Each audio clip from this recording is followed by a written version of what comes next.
Miss, nahanap na namin. Matagal ang paghahanap. Nakuha na natin ang paborito na laruan ng ligaw ng batang yon. Noon siya'y bata pa. Aalahanin nito ang kanyang nakaraan para magamit natin siya.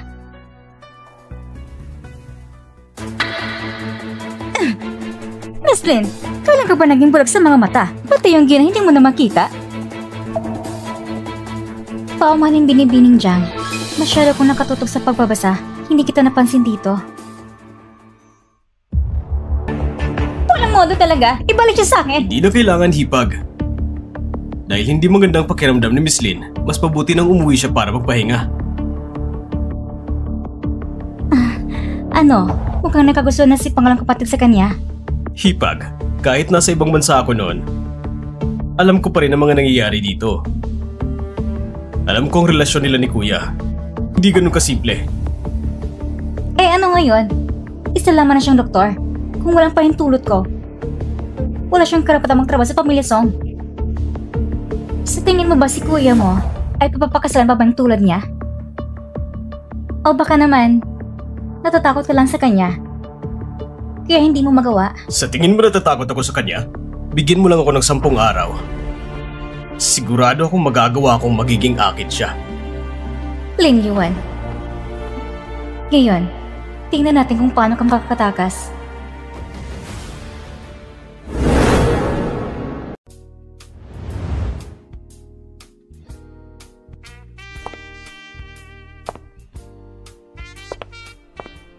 Sir, tumawag si Miss Jiang. Sabi niya, naganda siya ng tanghalian. Gusto niyo bang umuwi muna? Sige. Mukhang natauhan na si Yuan.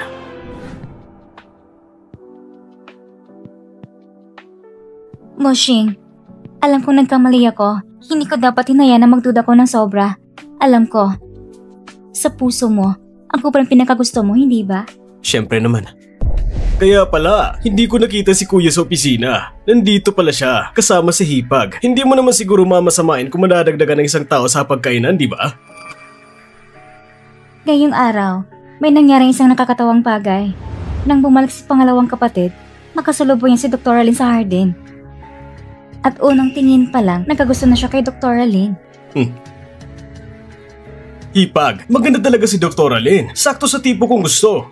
Kuya, kung nakita mo lang, napaka-eleganda ng dating niya. Hindi talaga siya madaling makalimutan. Kaya napagpasya ko.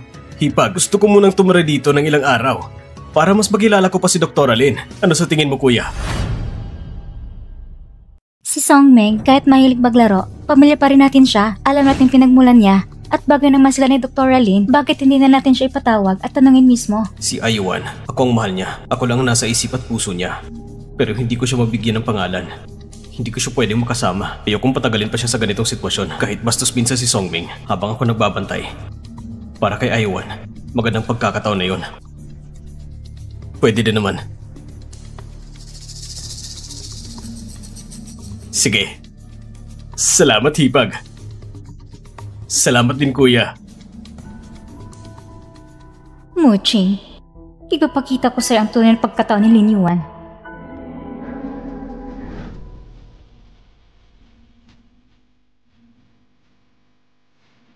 Mr. Song, bakit ka nandito? Lin Yuan, naisip mo na bang umalis dito at humanap ng ibang kasintahan? Song Mushing, hindi ba't palagi kang naiingat dahil sa pangako mo kay Jiang Yuan dahil tungkol sa mga ganitong bagay, hindi mo kailangang binabanggit? Bakit bigla mong tinatanong mga bagay na yun? Hindi ko pa napag-iisipan ang tungkol sa pagkakaroon ng kasintahan. Kung sakaling may gusto mong pakasal sa'yo, anong gagawin mo? Sinong tinutukoy mo? Si Songming. Simula na makita ka niya, na-inlove na agad siya sa'yo. Gusto ka raw niya maging kasintahan. Ano sa tingin mo? Ano pa pang gusto niyong sabihin ko, Mr. Song?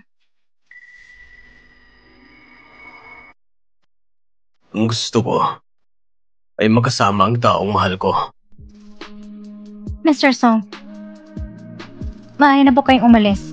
Bakit parang ayaw ko magpaalam? Ang haba-haba ng paliwanag, pero sa huli, ipapasa mo rin pala ko sa iba. Jiang Yuan, hindi ba't gusto mong maging magkasama kami ni Songmeng? Kung ganun, bibigyan kita ng isang magandang palabas.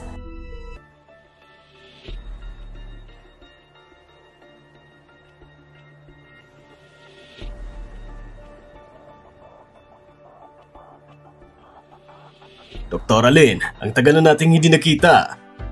Hindi ka naman siguro pumunta dito para sa akin, di ba? Nandiyan ang kaibigan ko. Bitawan mo ko. Dr. Lin, huwag ka na maging kabit ng kahit sino.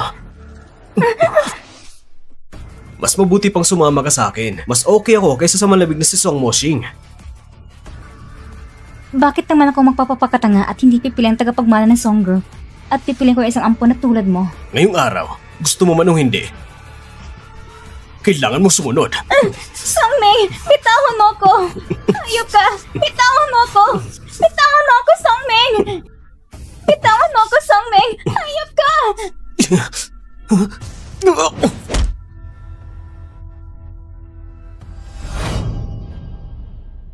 Huwag kang matakot, nandito na ako. Mabuti na lang tumading ka. Songming, akala ko pagbalik mo sa ibang bansa, babaguhin mo ng masamang ugali mo ng mga pinambabae. Pero mukhang hindi ka pa rin nagbabago. Siya ang unang nangakit sa akin. Gusto lang niyang kapangyarihan at kayamanan. Hindi totoo yan. Magtiwala ka, ibibigay ko ang hustisya para sa'yo. Bibigyan ng hustisya, ha? Sige. Oh, kayong lahat! Tumingin kayo sa akin! Tumingin kayo dito! Ang mabuting kuya ko, siya'y umiibig sa aking hipag. Sa bahay, hindi bumababa ang bandera. Sa labas, nagliliparan ng banderola, ha? Song Moshing, kahit taga-Song ako, dapat may bahagi rin ako ng mga ari-arian ng Song. Karapatan ko rin yan. Sinira mo ang pangalan ko, pinabagsak mo ang stock ng Song. Hindi ako naniniwala na manatili ka sa pwesto mong presidente. Hindi mo gusto ang hipag ko, bakit mo pa siya tinutoksohan? Huh?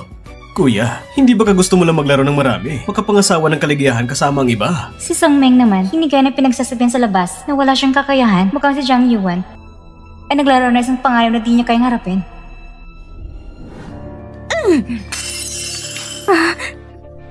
Dahil sa isang doktor, maglalaban-laban pang dalawang magkapatid sa isang bar, hindi ba sapat na nakayaan ng pamilya Song? Hindi ba sapat ang dungis? Zhang Yuan, ngayon, ipapakita ko ikaw magtatapos na nagtatrabaho na sinaktan mo sarili mong paa. Ma, tungkol sa usaping publiko, aayusin ko agad yun.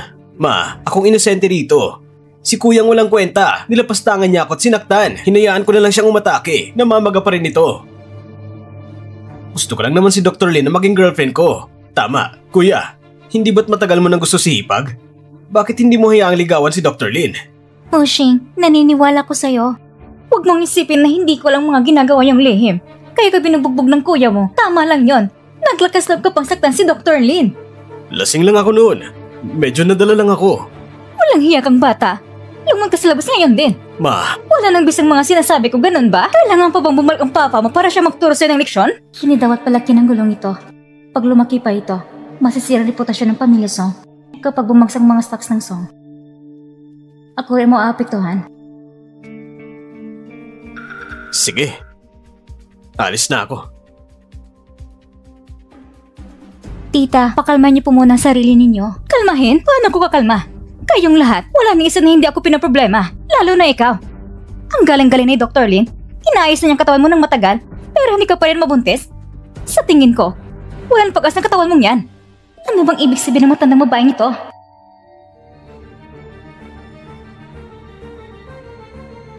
Simula ngayon, dito ka muna sa lumang bahay para tumulong. At ikaw rin, dito ka rin at magnilay-nilay. Ang nangyari ngayong araw, kailangan ipaliwanag niyo sa akin sa papa ninyo. Opo. Hayop na matandang yon. Naangas pa siyang magsita sa harap ko. Hayagang binibigyan si Linyo at Moshing ng pagkakataong magkaibigan.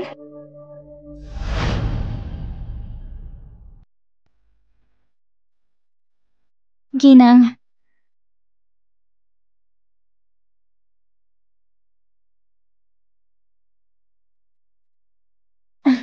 Miss Lin, isa kang matalinang babae. Alam mo naman, kaya kita pinapapunta rito sa lumang bahay ay hindi lang para alagaan ako, kundi para kay Moshing. Si Zhang Yuan, may sakit siya sa puso. Hindi siya maaaring gumagawa ng mabibigat na gawain. Lalo na ang mga anak. Matagal ko nang alam, kahit anong gamutan, hindi nagagaling katawan niya. Tama. Nung nakarang buhay, pinili ni Zhang Yuan na ipadala ko sa kama ni Song Moshing. Pagkatapos kong manganak, saka lang siya nagbago ng isip. Sa buhay na ito, kung walang puso ko, hindi siya maubuhay hanggang dulo. Ako, gusto kita. Dapat mong pagsikapan. Kung gusto mo, ipaglaban mo. Sina Moshing at Jiang Yuan hindi pa kasal. Kahit magkasintahan, hindi pa rin opisyal. Kapag napakasal na sila, huli na ang lahat. Naintindihan ko po. Miss, huwag kang magalit. Hindi kagaya ng puso mo ang stress. Magkikialam ka pa? Lumayas ka! Ngayon nasa lumang bahay na si Lin Yuan. Mahirap palang kumilos laban sa kanya. Yung mga tao pinapahanap ko, nahanap mo na ba? Kailang operasyon? Pagkalipas ng 1 buwan. Lin Yuan, kung ganun, may 1 buwan ka pa para mabuhay. Pagkalipas ng 1 buwan, iyon ang araw ng kamatayan mo. Ngayon, ako at si Jiang Yuan ay tuloy lang nagkasama ng loob. Gustong gamitin ako ni Ginang Song para labanan si Jiang Yuan at gusto pa niyang ipanganak ko ang anak ni Song Moshing. Ang galing talaga niya magplano kung babase sa oras na nakaraan ng buhay ko. Sa oras na ito, ang Song Group ay pumirma na isang kontratang halagang mahigit 1 bilyon at nakakuha ng patent sa teknolohiyang pang-impormasyon. Si Song Moshing ay magiging abala sa labas. Kung makakasama ko sa kanya, maiiwasan kong atakin ni Jiang Yuan.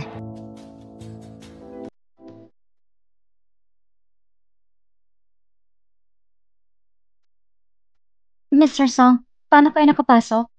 Natatakot ka siguro sa nangyari ngayon. Basta't nandito kayo, wala akong kinakatatakutan. Ligtas ang lumang bahay. Bibigyan kita ng katulong na mag-aalaga sa'yo ng 24 oras. Kung may kailangan ka man, sabihin mo lang sa akin.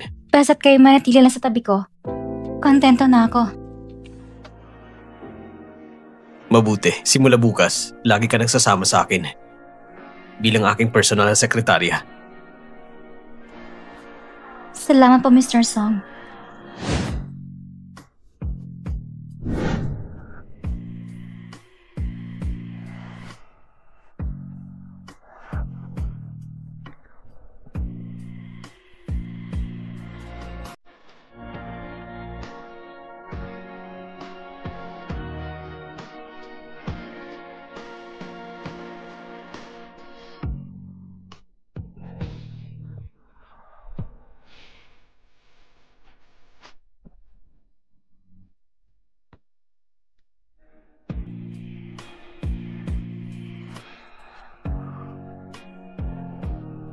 Jiang Yuan, paano na para hulihin ka?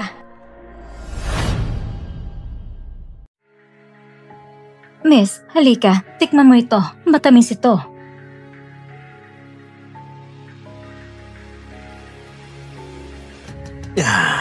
Mukhang malaking ginhawa ng sugat mo sa mukha. Gusto mo bang ipatingin pa sa doktor? Baka may payo pa siya. Nagbibiro ka ba? Kung may gusto kang sabihin, sabihin mo. May isang bagay kasi akong gustong ipatulong sa inyo. Isa lang akong ampon. Walang kapangyarihan, walang pera, walang katayuan. Paano ako makikipagtulungan sa inyo? Nitong mga nagarang araw, si Lin Yuan ang naging sekretarya ni Moshing. Magkakadikit silang dalawa sa kumpanya. Ngunit kung sa loob ng kumpanya, nagkamali siya na isang hindi mapapatawad na pagkakamali. Papalis na siya ng pamilya Song. At pagdating noon, wala na siyang anuman. Kapag muling lumitaw ka, kusang loob siyang susunod ng maamo sa'yo. Pagdating ng sandaling iyon, maaari mo na siyang pakitungang ayon sa gusto mo. Tunay nga, napakalusog ng puso ng isang babae. Buti na lang, pinili ko mula simula hanggang sa wakas ang kapangyarihan at katayuan. Kaya, meron ba kayong isang magandang paraan para mapayag si Moshing na pakawalan siya? Si Moshing, kamakailan lang ay nakakakuha siya ng isang patent sa teknolohiya ng malaking tulong sa panaliksik ng grupo. Ngunit, kung patent na ito ay mawalang dumating sila niyon sa kumpanya, sino sa tingin mong mananagot? Jiang Yuan, itong pagkakataong ito, malaking tulong mo talaga sa akin na kaya mo pang ibunyag sa akin ang usaping kontrata ni Song Moshing. Sadyang ang babae, puro gulo lang ang alam mo gawin. Madaling mahulog sa patibong ng panlilinlang. Song Moshing, ang pagbili mo ng babae ay talagang napakasama. Hindi ba kayo mag-aalala kung sakaling mawala ang patent at magkaroon na ito ng epekto sa kumpanya at maaari pang maka-apekto sa presyo ng mga stock ng kumpanya? Huwag kayong mag-alala. Siyempre naman, maghahanap ko ng parang para maibalag ang patent at pagkatapos sila mapalis si Lin Yuan, agaan kong gagamitin ang mga yaman ng pamilya Jiang para tulungan ang pamilya Song. Sa oras na yon, magpapapasalamat si Moshing sa akin at magmamahal ng tapat ng buong puso sa akin. Marahil nga. Mr. Song, Kape po ninyo. Para gising ka palagi. Ito ang proyekto ng kumpanya, application ng patent. Napakahalaga nito. Dalhin mo at ilagay sa safe. Ang password ay ang birthday mo. Nung nakarang buhay, tila nangyari ang ganitong bagay. Ngunit noon, kinulong ko ni Jiang Yuan at lihim kong narinig mula sa labas ang mga nagbabantay sa akin. Sinasabi lang nila kung patent sa loob ng grupo. At nawala ito ng tuluyan. Nadungis ang reputasyon ng grupo. Nagkaroon ng malaking pagbagsak ng stock. Maraming perang na-invest ay nasayang. Lahat napunta sa wala. Kahit na kaya ni Song Mosheng ayusin ang gulo, pinagalitan din siya ni Song Zhenzuo at pati sa parasang pangloob ay naaapektuhan. Gulang na lalaki. Ginawang pang password ang karawan ko. Kung walang dokumento na iyon, ako agad ang mahihinalaan. Mr. Song, delikadong password na ito. Palitan na lang po natin. Ano bang mali doon? Tayong dalawa lang nakakalam nun. Pero, Huwag ng pero.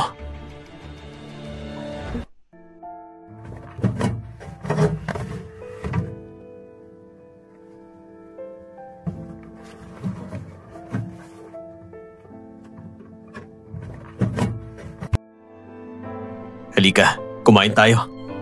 sige. Tara.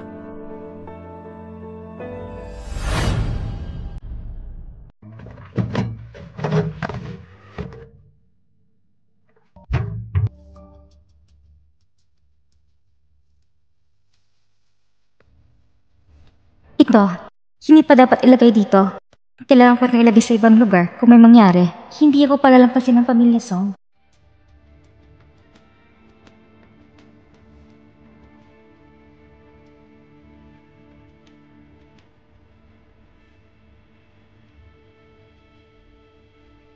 Ang pinakadelikadong lugar ay kadalasang pinakaligtas. Manager Wu, hinahanap mo ang presidente? Wala siya ngayon. Miss Lin, ayon sa pagkakaalam ko, si President Song ay hindi pa kailanman nagdala ng ibang babae dito sa opisina. Maski si Miss Jiang noon, halos hindi pumupunta dito. Talaga ba? Oo nga.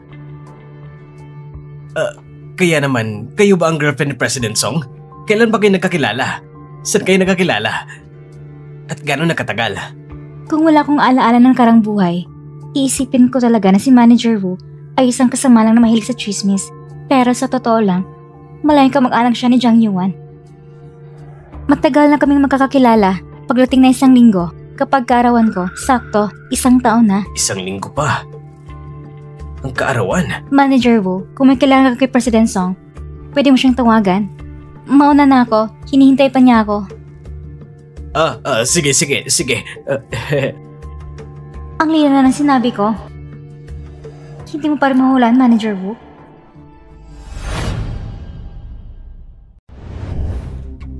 Oh, Shing, masakit ang dibdib ko. Pwede mo ba kong puntahan?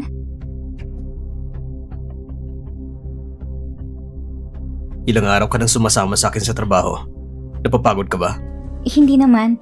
Basta makasama kita. Pinakamasaya na ako. Ayuan, huwag kang mag-alala. Hindi kita bibiguin. Alam ko, hindi mo ko bibiguin.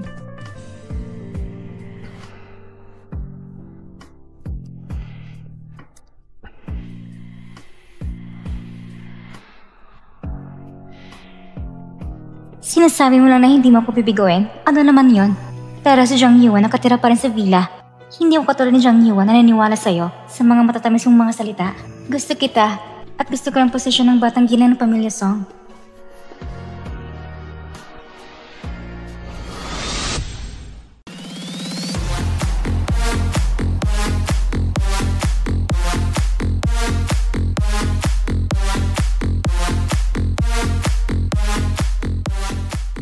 Ang tanga talaga ni Jiang Yuan. Akala niya makikipagtulungan talaga ako sa kanya. Wala siyang alam na si Manager Wu, nabili ko na. At saka ngayon, ang patent. Mwah! Nasa kamay ko na. Kapag nalaman ni Song Mosheng, siguradong magkakagulo ang kumpanya dahil wala ang patent. Pag lumabas ako sa oras na yon, ako ang magliligtas sa sitwasyon. Ang lahat ng meron ng pamilya Song, magiging akin. Tara! Sayawan natin to! Para sa Pamilya Song.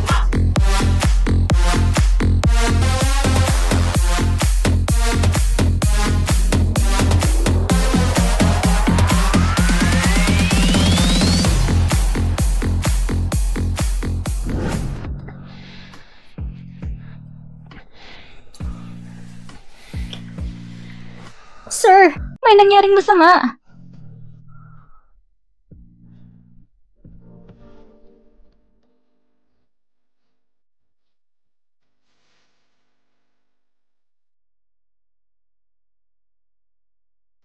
Sa oras na ito, malamang nalantad ng pagnanakaw ng patent, lumabas ng balita. Si Manager Wu, hingi na sa yung pagsisikap ko. Moshing, ano nangyari sa pagnanakaw ng patent? Paano ito nangyari? Ang password ng safety vault mo, ganun na lang magkadaling mabuksan? Nasa ibang bansang papa mo, hindi makakauwi. Pero kailangan mo ayusin ito agad. Moshing, bukod sa'yo, sino pang nakakalam ng password? Kailangan nating mahuli ang traitor. Ako at si Lin Yuan lang ang may alam. Pero nito mga araw nito, lagi siyang kasama ko. Wala siyang oras para gumawa ng krimen. Kahit magkasama kayo, pwede pa rin niyang sabihin sa iba, hindi ba? Pero, may punto rin siya.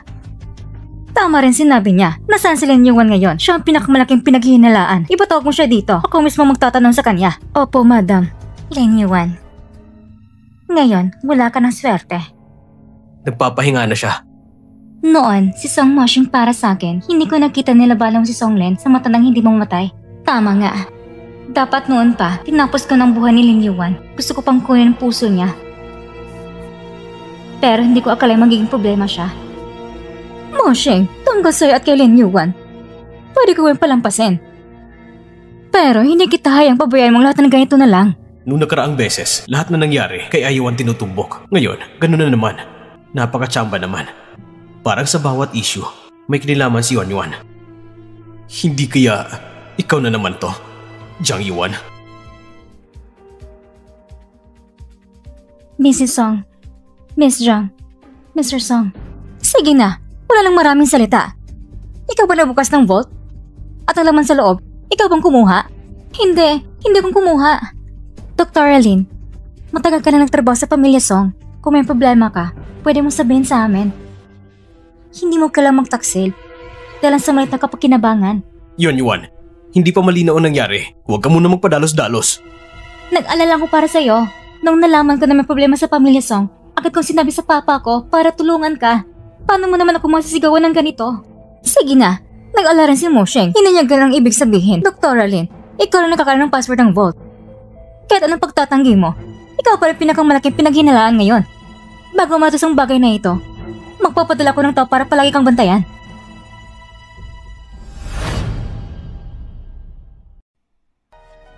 Nasaan si Manager Wu? Bakit hindi mo siya hinahanap? Saan niya din lang mga pati na dokumento? Hipag, hindi mo alam. Pumunta ako sa itinagdang oras, pero wala si Manager Wu. Tapos nang inimbestigahan ko, hulaan mo, umalis siya, dala ang pera at mga dokumento. Tumakas siya? Ano nang gagawin natin ngayon? Pag lumantad ang nangyari, tapos na tayo! Walang kwenta ka! Akala ko pa naman na maaaring ligtas ang sitwasyon at magpanglob ng Pamilya Song. Anong nangyari? Sinira mo lahat! Ngayon, hahati tayo sa dalawang grupo. Isang grupo ay gagawa ng lahat ng paraan para hadlangan ang investigasyon nila. Ang isa naman ay si pinakamabilis na paraan hanapin si Manager Wu. Kung hindi mo lang magawa ang dalawang ito at hindi mo ito maayos, mas mabuti pang mamatay ka. Kuya, gusto kong pareho ang babae at ang kumpanya. Buti na lang, matagal ko nang pinalitan ng mga kaugnay ng dokumento ng patent. Ang focus ni Manager Wu ay palagi nasa loob ng safety box. Pero ang mga dokumento ay inilagay lang sa mesa.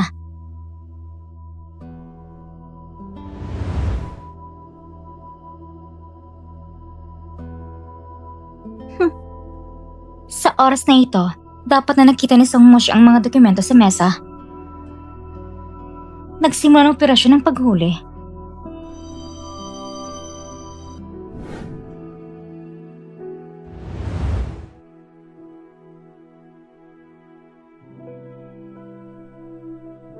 Hindi posible na ginawa ito ni Ayuan. Ang pakinabang sa akin na saktan siya. Tunay na salari ng bagay na ito. Sino ba talaga?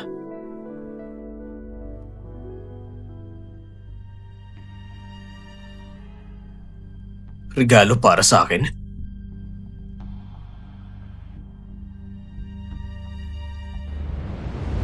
Munting bobo. Ang ganda ng regalong ito.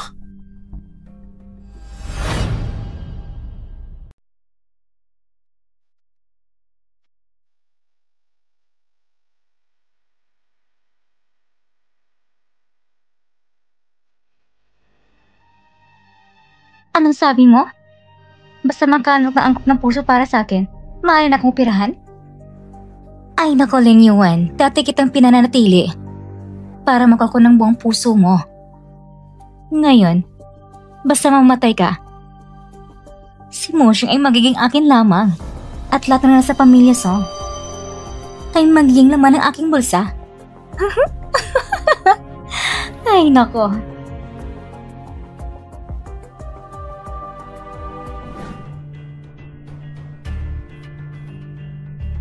Alam na ni Aiwan na mananakaw mga dokumento. Hindi ko nalaman agad.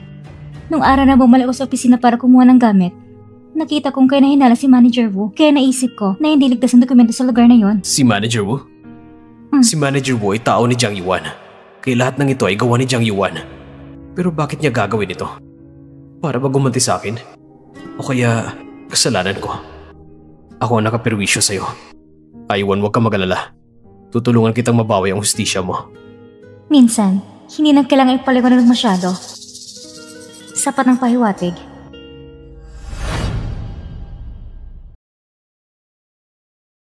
Miss, tikpan niyo ito.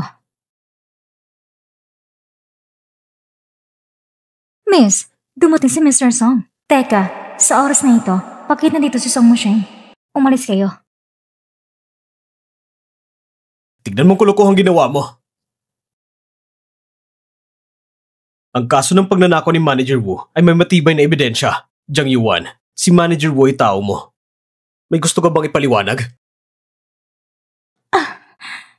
Ay. Hanggang kailan ka ba magpapakadrama? Sabi ni Dr. Lin, na kahit malala ang sakit mo, hindi pa ito umaabot sa ganyang level. Dr. Lin! Palagi lang yung babaeng yon. Simula nang lumitaw siya, hindi mo na ko pinaniniwalaan. Bakit ka nagbago? Hindi ako nagbago. Ikaw. Ang unti-unting nag-ubos ng pagmamahal ko sa'yo. Jiang Yuan, ano ba talagang gusto mo? Ako ba o ang kayamanan at status ng pamilya Song? Akala mo hindi ko alam na lalagyan mo ng gamot ang pagkain ko? Gusto mo lang magbuntis ng anak ko? Tunay ba ang pagmamahal mo? O dahil gusto mong patibayan ang posisyon mo bilang asawa ng Song family? Moshing!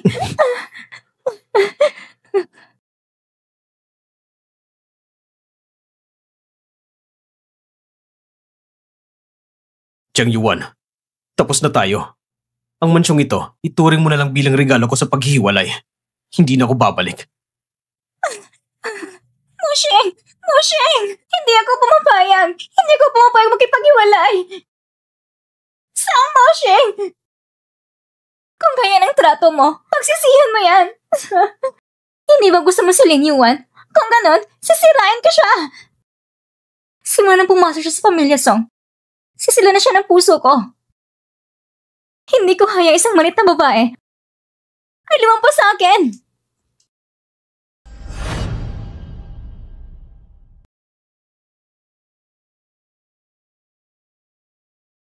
Tungkol sa mansyon, hindi na si Sir doon. Narinig ko, nagkipaghiwalay siya kay Miss Jiang. Dr. Lin, mukhang naging successful ka na rin. Ganun ba? Wala na si Miss Jiang. At gusto ka ni Sir. Hindi ba natupad ang gusto mo? Natupad ba talagang nais ko? Ano natupad ang gusto ko? Sa nakarang buhay ko, inabuso ako, nawala rin anak ko. Inalis ang puso ko at ikinulong pa ako sa madilim na kwarto. Nang buong isang taon, ang mga pang-aabi kay Jiang Yuan ngayon na hindi umabot sa isang bagay ng mga piraso ng sakit ko noon.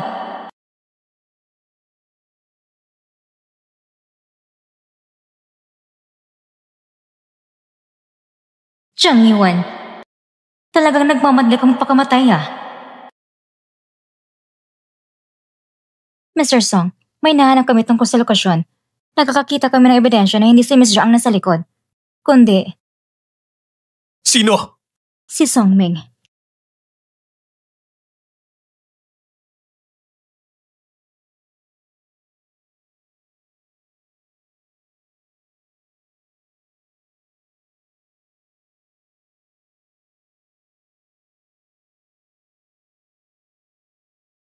Oh, andyan ka na pala kuya.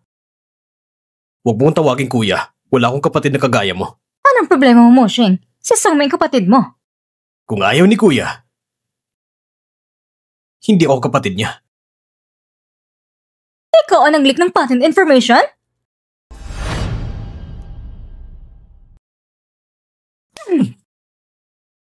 Kung hindi lang kita inampo noon, nasampunan ka pa rin.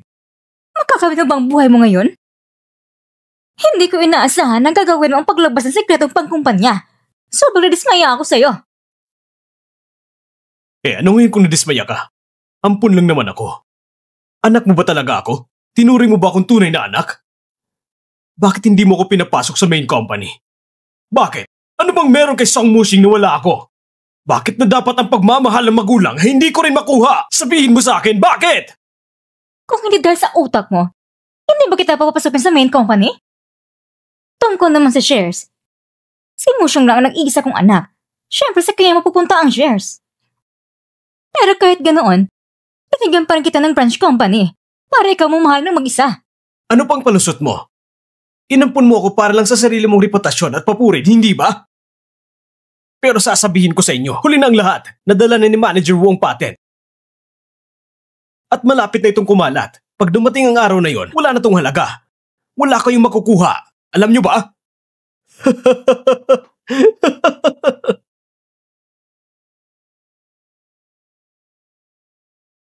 Songming, hindi mo man lang ba titignan na maayos ang laman ng dokumento?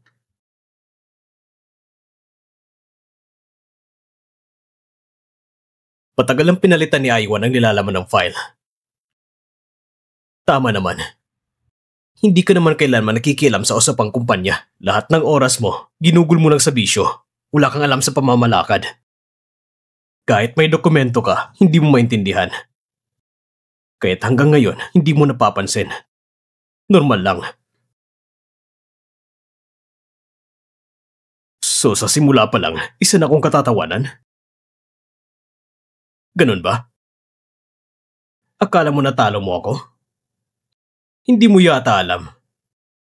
Nang mabait mong asawa, dinala na siya ni Lin Yuan. Anong balak niyo sa kanya? Ewan ko. Baka paglaruan hanggang mamatay. Dahil sa'yo, ang asawa mo, galit na galit sa kanya.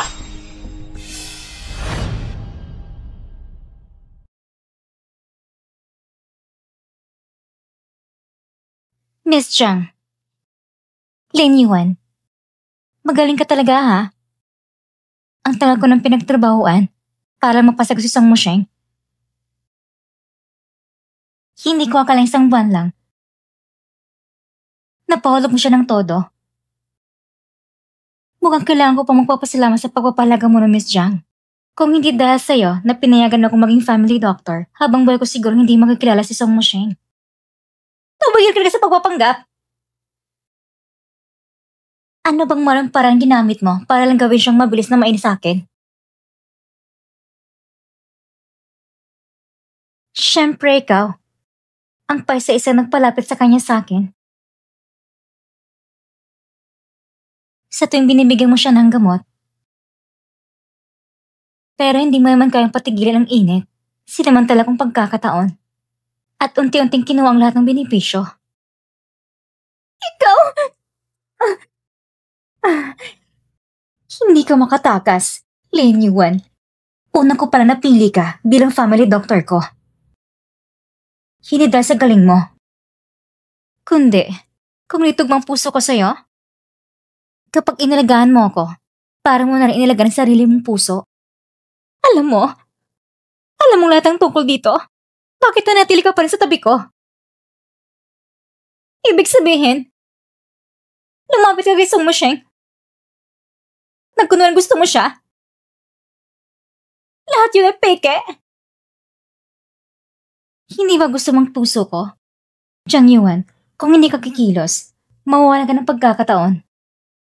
Miss, kahit alam niya o hindi, wala rin ibang makakuha. Kung hindi mo makuha ang puso niya, hindi ka mabubuhay. Bilisan mo.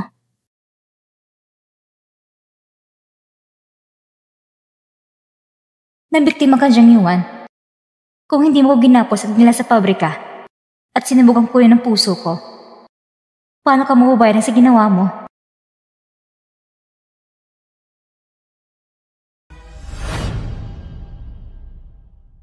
Sabihin mo kung nasan sila.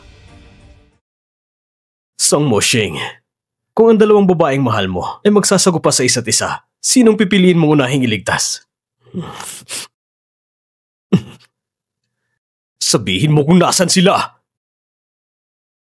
Sabihin mo kung nasan ang iyong anak na babae. Kung hindi, kakinsilahan kong lahat ng operasyon ng pamilya sa Atjang. Nasa underground clinic sila, Moching.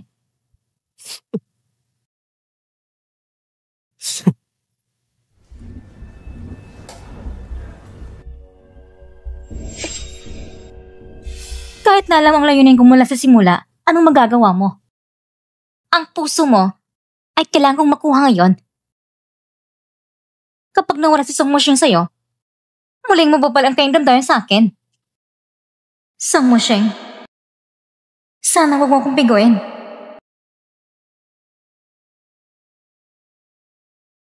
Alam mo ba kung paano kong nahulaan na iniiwan mo ko sa tabi mo para sa puso ko? Dahil noong nakarang buhay, ganito mo ko pinatay.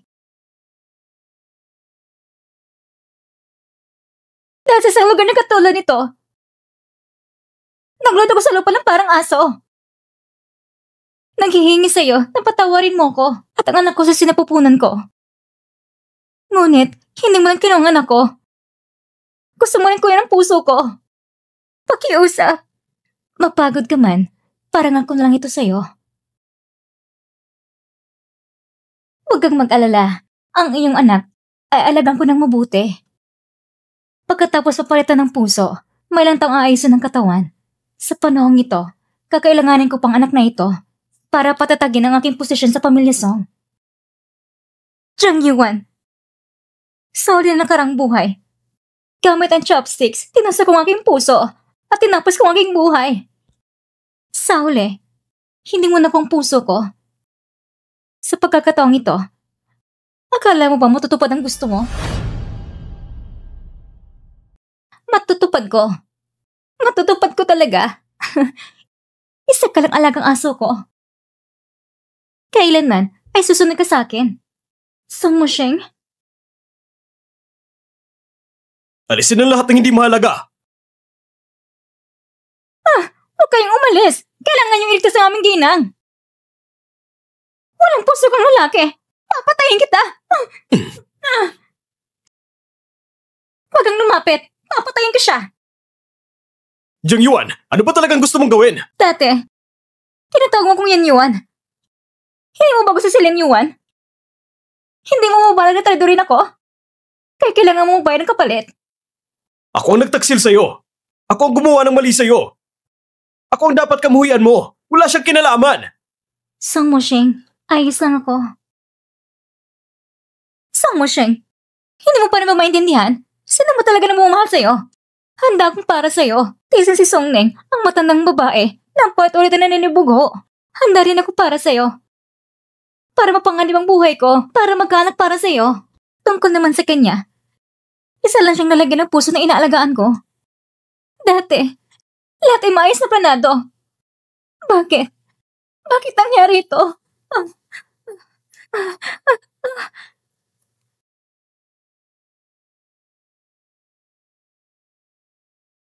Ayos ka lang ba?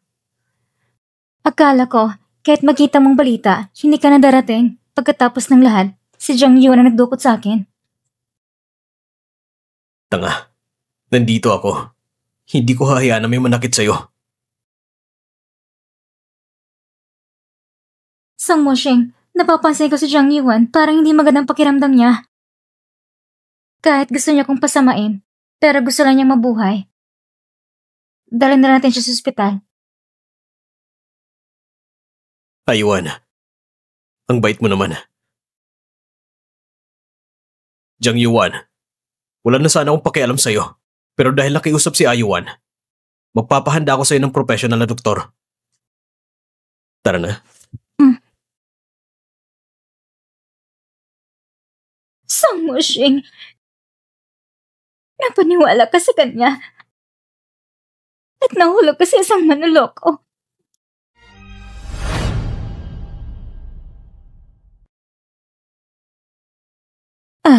Miss Lin, ayos ka lang ba? Sa katunayan, ang nangyari ngayon, dahil kay Mushing, nadamay ka. Tita, tawagin mo na kung Ayan. Hindi to kasalanan ni Mushing. Kasalanan ko rin to. Tingnan mo, ang manaway niyang bata. Bakit dati akong bulag? Talagang gusto mo si Jiang Yuan.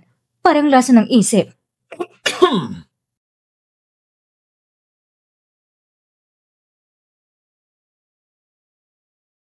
Ma, tungkol kay Songming, anong balak mo para ayusin siya?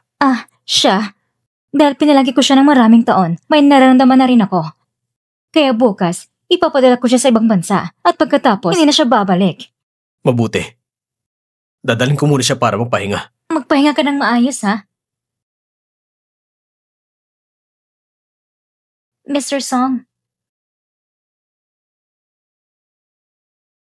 Tinatawag mo pa rin ako Mr. Song. Mushing,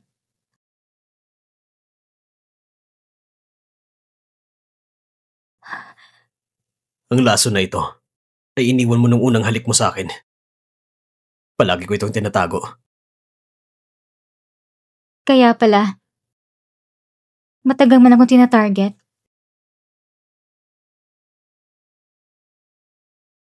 Ikaw ang unang nangakit sa akin. Ngayon, huli na para tumakas.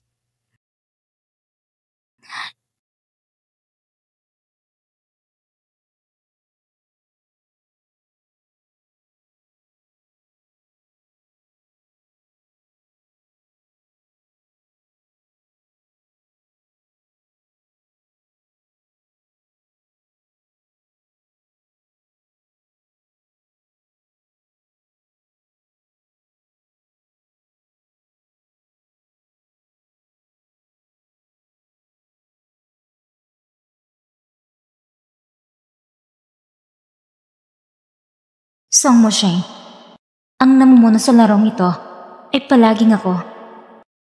Akong dandang nag-aakit sa'yo. At nawala ka sa aking bitag.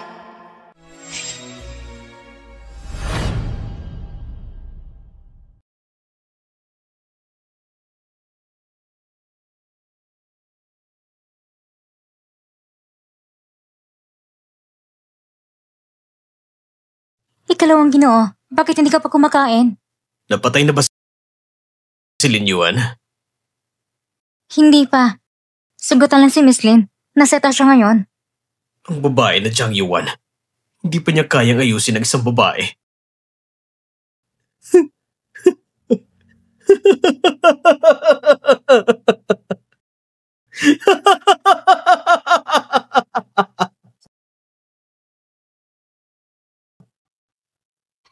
Eto. Tanggalin mo ang kadena. Hindi pwede. Utos ng panay na Ginoo.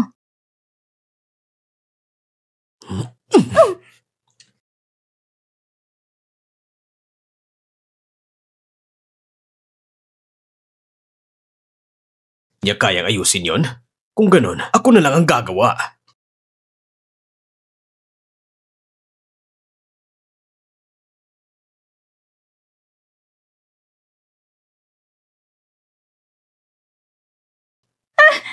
Shh.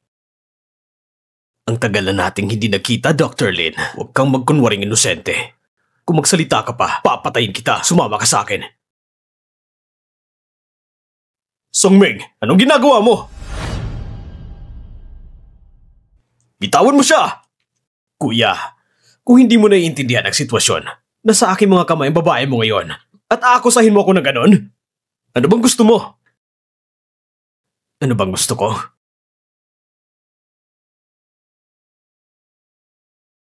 Gusto kitang patayin. Sige. Ipalit mo ko sa kanya. Palitan siya? Kuya, ikaw nang may pinakamataas na posisyon at ang panganayang ginoo ng pamilya Song. At para lang sa isang doktor, handa ka pang mamatay? Wag! Itikom mong bibig mo. Songming, mas mabuti pang tuparin mong sinabi mo. Sandali, mukhang mahal mo talagang babaeng ito. Biglang nagbago ang isip ko. Magmakaawa ka ngayon. Lumuhod ka sa harap ko. Inaasahan ko ito. Ang mataas na posisyon na panganay na ginoo ng pamilya Song. Ang pangulo ng Song. Parang aso lang sa harap ko. Excited ako makita yan! Songming, Tumahimik ka! huwag mo siyang pakinggan. Lumuhod ka na!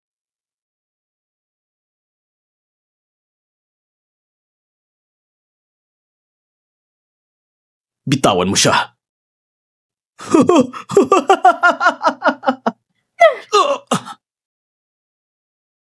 Baliw ka! Papatayin kita ngayon! Bitawan niyo ako! Bitawan niyo ako! Palabasin niyo siya! Bitawan niyo ako! Walang problema. Sa wakas, tapos na. Aywan!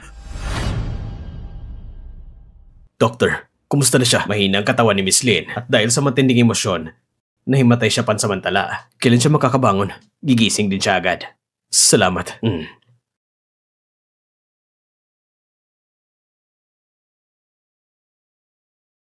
Aywan, ako nagkamali. Hindi kita nalagaan ng maayos. Kaya nagkaroon ng pagkakataon si Jiang Yuan.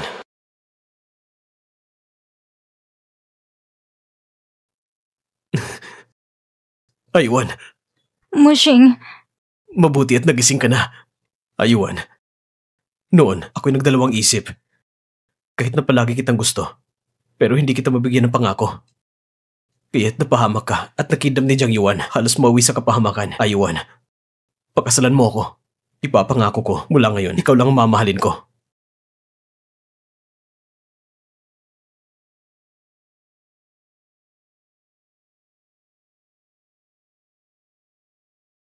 ako. Bigyan mo ko ng panahon para mag-isip. Sige, hintayin kita magdesisyon.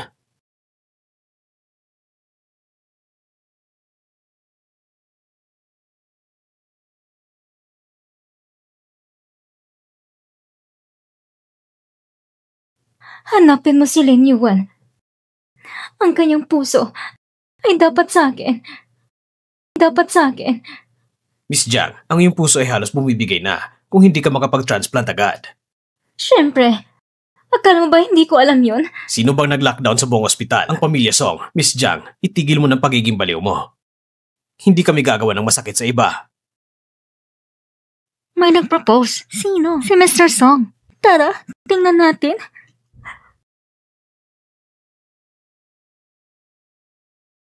Proposal? Lin Yuan, hindi kita papayang pagkaslan sa Samoshing.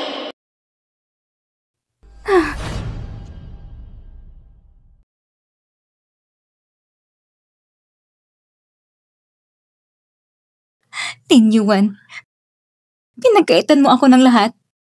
Ngayon, panahon na para ibalik mo. Lin Yuan, mamatay ka! Akin na si Moshing! At pati ang pamilya Song ay akin din!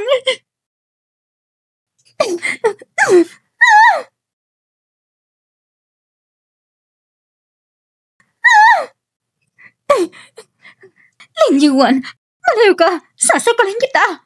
Jiang Yuan, nabaliw ka na ba? Ano bang hindi ko kayo gawin? Matanda ka. Dapat siyang mamatay. Pati kayo. Pinili niyo siyang paniwalaan. Kaysa sa akin. Walang kwenta kang nilalang. Kung ipupatuloy ko maging baliw, talagang ipapadal ka sa mental hospital. Ayos ka lang ba? Ano ba to? Hanggang ngayon, Lin Yuan, hindi mo pa ipapakita ang tunay mong mukha. Jiang Yuan, paano mo nalaman hindi ito ang tunay kong mukha? Sinasabi mo na gusto mo si Moshing. Pero ikaw, talaga bang gusto mo si Moshing? O gusto mo lang si Moshing bilang CEO ng Song Group? Hindi! Hindi! Hindi! Anong karapatan mo para husgahan ako? Akala mo bakit siya lumapit sa'yo? Ginawa niya yon para gumanti sa akin. Nung nakarang buhay, pinatay ko siya. Ngayong buhay na ito, inagaw kaya mula sa akin. Para lang gumanti sa akin. Hindi nakapagtataka, kaya pala hindi niya tinanggap ang proposal ko. Kasi, hindi siya tunay na umiibig sa akin.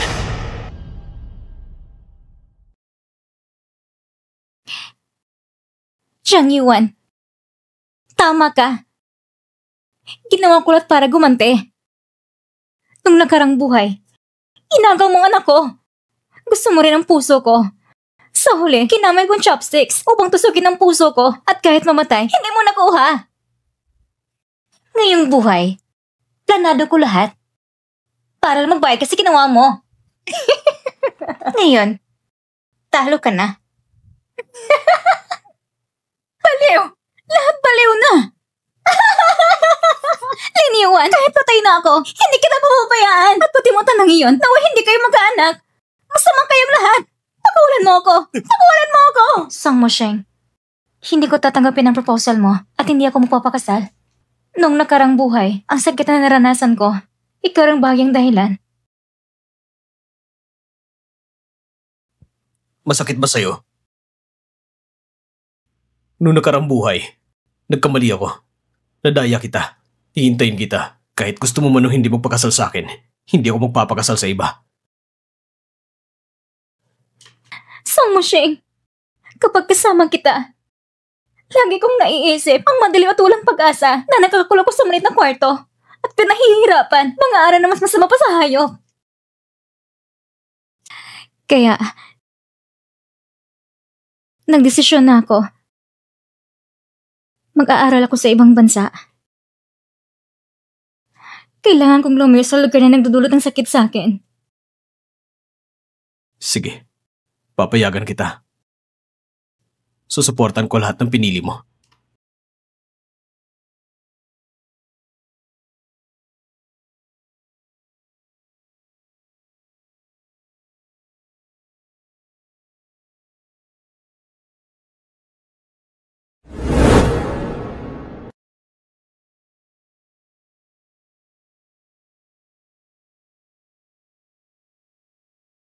Aywan, saan ka pupunta?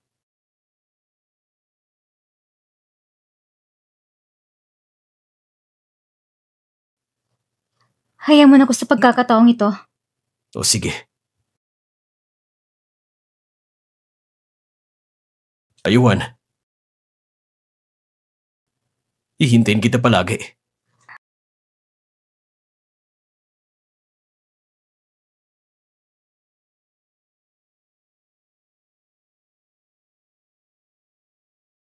Baby, gumaling ka.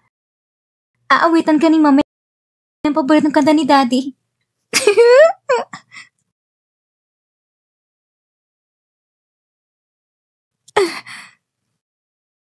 Huwag kang lalapit! Huwag kang lalapit! Huwag mong kunin ang anak ko! Anak! Peke ang anak! Peke ang anak! Ang anak ko! Ang anak ko! Wala nang lahat! Wala nang anak ko! Hindi na ako mamahalin ni Mosheng! Wala akong magugawa sa lahat ng bagay ng pamilya Song!